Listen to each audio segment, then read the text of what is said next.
Find and prioritize unevaluated learner submissions using the activity view in Quick Eval.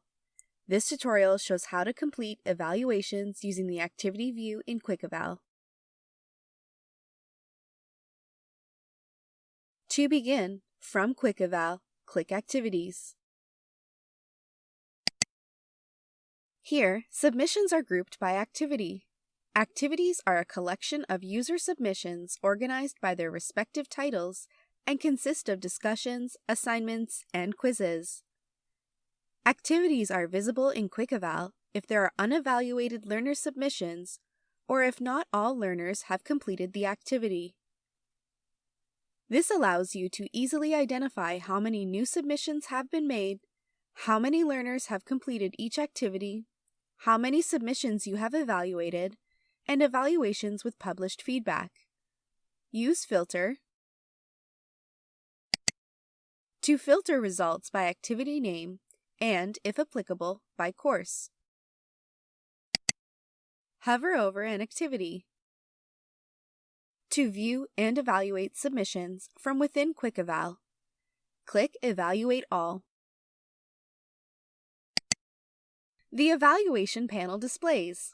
Here, you can navigate between all submissions by using Previous and Next, complete the rubric if applicable, or enter a topic score. Navigate to General Feedback. To provide any additional feedback,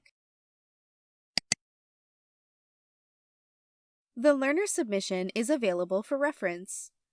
When you are satisfied with your evaluation, click Save Draft to save your evaluation in draft state, or click Publish to publish your evaluation.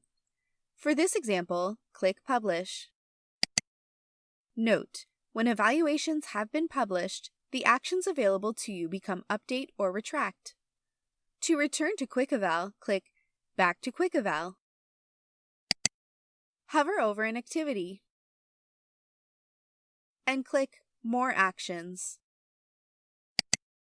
To publish all evaluations, or dismiss the activity until a specified date. For this example, click Publish All.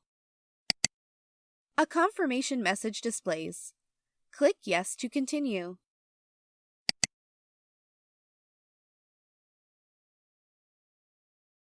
Find and prioritize unevaluated learner submissions using the activity view in Quick Eval.